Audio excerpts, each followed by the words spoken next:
ತಿರುಪತಿಯಲ್ಲಿ ಕಾಲ್ತುಳಿತ ನಡೆದ ಸ್ಥಳಕ್ಕೆ ನಿನ್ನೆ ಆಂಧ್ರಪ್ರದೇಶ ಮುಖ್ಯಮಂತ್ರಿ ಚಂದ್ರಬಾಬು ನಾಯ್ಡು ಭೇಟಿ ನೀಡಿದ್ರು. 2,000 ಜನರು ಮಾತ್ರ ಒಳಗೆ ಹೋಗಲು ಅವಕಾಶ ಇದ್ದಾಗ 2,500 ಜನರನ್ನ ಹೇಗೆ ಗೇಟ್ ಒಳಗೆ ಕಳುಹಿಸಿದ್ರಿ ಅಂತ ತಿರುಪತಿಯ ಅಧಿಕಾರಿಗಳನ್ನ ತರಾಟೆಗೆ ತೆಗೆದುಕೊಂಡಿದ್ದಾರೆ. ನಂತರ ಗಾಯಗೊಂಡವರು ಚಿಕಿತ್ಸೆ ಪಡೆಯುತ್ತಿರುವ ಶ್ರೀ ವೆಂಕಟೇಶ್ವರ ವೈದ್ಯಕೀಯ ವಿಜ್ಞಾನಗಳ ಸಂಸ್ಥೆಗೆ ಭೇಟಿ ನೀಡಿ ಗಾಯಾಳುಗಳ ఆరోగ్యవన్న విచారిసిద్రు. మెడికల్ ఖర్చులు మీరు ఏం పెట్టక్కర్లా, ఖర్చులకు కూడా అన్ని చేసి దర్శనం చేపించి 1,00,000 రూపాయలు పంపిస్తాం. మీరు వెళ్ళండి అందరికీ. 6 ಜನರ ಸಾವಿಗೆ ಕಾರಣವಾದ ತಿರುಪತಿ ಕಾಲ್ತುಳಿತ ಪ್ರಕರಣದ ನ್ಯಾಯಾಂಗ ತನಿಖೆಗೆ ಆಂಧ್ರಪ್ರದೇಶದ ಮುಖ್ಯಮಂತ್ರಿ ಎನ್ ಚಂದ್ರಬಾಬು ನಾಯ್ಡು ಆದೇಶಿಸಿದ್ದಾರೆ.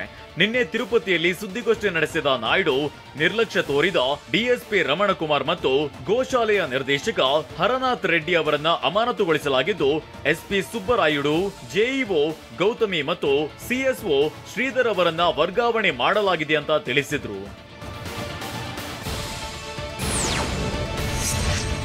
ಕಾಲ್ತುಳಿತಕ್ಕೆ ಸಿಲುಕಿ ಸಾವಿಗೀಡಾದವರ ಕುಟುಂಬಗಳಿಗೆ ತಲಾ 25 ಲಕ್ಷ ರೂಪಾಯಿ ಪರಿಹಾರವನ್ನ ಆಂಧ್ರ ಸಿಎಂ ಚಂದ್ರಬಾಬು ನಾಯ್ಡು ಘೋಷಿಸಿದ್ದಾರೆ.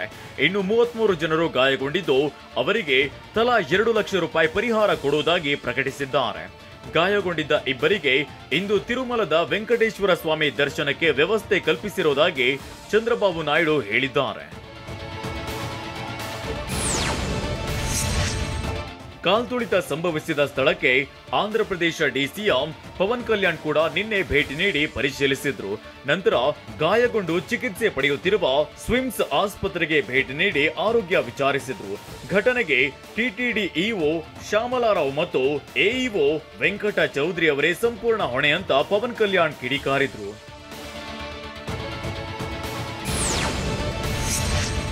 ಕೆಲವು ಅಧಿಕಾರಿಗಳು ಉದ್ದೇಶಪೂರ್ವಕವಾಗಿ ಇದನ್ನ ಮಾಡಿದ್ದಾರೆ ಅನ್ನೋ ದೂರುಗಳು ಬಂದಿದೆ. ಟಿಟಿಡಿಯಲ್ಲಿ ಶುದ್ಧೀಕರಣ ಮಾಡುವ ಅಗತ್ಯವಿದೆ ಅಂತ ಡಿಸಿಎಂ ಪವನ್ ಕಲ್ಯಾಣ್ ಹೇಳಿದ್ದಾರೆ. ಕಳೆದು ಹೋದ ಜೀವಗಳನ್ನ ಮರಳಿ ತರಲು ಸಾಧ್ಯವಿಲ್ಲ, ಪ್ರಮಾದ ನಡೆದಿದೆ ಅಂತ ಪವನ್ ಜನರ ಕ್ಷಮೆಯಾಚಿಸಿದ್ದಾರೆ.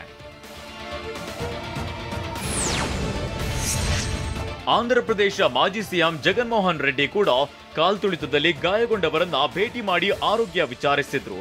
ಬಳಿಕ ಮಾತನಾಡಿದ ಜಗನ್, ಸರ್ಕಾರದ ವೈಫಲ್ಯದಿಂದ ಈ ಘಟನೆ ನಡೆದಿದೆ.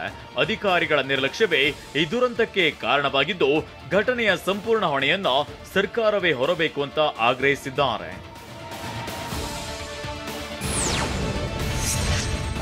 ವೈಎಸ್ಆರ್ ಕಾಂಗ್ರೆಸ್ ನಾಯಕಿ ರೋಜಾ ಚಂದ್ರಬಾಬು ನಾಯ್ಡು ಅವರನ್ನ ಟೀಕಿಸಿದ್ದಾರೆ. ಪರೋಕ್ಷವಾಗಿ ಐರನ್ ಲೆಗ್ ಅಂತ ಕರೆದಿದ್ದಾರೆ. ಇನ್ನು ತಿರುಪತಿ ಕಾಂಗ್ರೆಸ್ ಅಧ್ಯಕ್ಷ ಚಿಟ್ಟಿಬಾಬು ಮೃತರ ಕುಟುಂಬಗಳಿಗೆ 25 ಲಕ್ಷ ರೂಪಾಯಿ ಪರಿಹಾರ కడిమే ಆಯಿತು, 1 కోటి ఘోషಣೆ ಮಾಡಬೇಕು ಅಂತ ఒత్తాయిసిದ್ದಾರೆ. సర్కార్ 25 లక్షలు చేసింది సార్. వాళ్ళకి 1 కోటి రూపాయలు ఎక్స్‌గ్రేషియా పెంచి వాళ్ళకి అదే విధంగా ఒక జాబ్ ఇవ్వాలి సార్. చంద్రబాబు నాయుడు ఆయన లెగ్ మహత్యం ఏంటో కానీ ఆయన ఎప్పుడు అధికారంలోకి వస్తే అప్పుడు ఈ రాష్ట్రంలో మనం ఎన్నో చావులు చూడాల్సి వస్తుంది.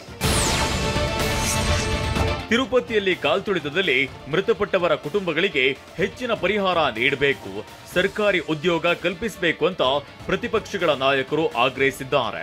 ವಿಪಕ್ಷಗಳ ಟೀಕೆ ಬೆನ್ನಲ್ಲೇ ಆಂಧ್ರಪ್ರದೇಶ ಸಿಎಂ ಚಂದ್ರಬಾಬು ನಾಯ್ಡು ಮೃತರ ಕುಟುಂಬಗಳ ತಲಾ ಒಬ್ಬರಿಗೆ ಗುತ್ತಿಗೆ ಆಧಾರದಲ್ಲಿ ಉದ್ಯೋಗ ಕೊಡುವುದಾಗಿ ಭರವಸೆ ನೀಡಿದ್ದಾರೆ.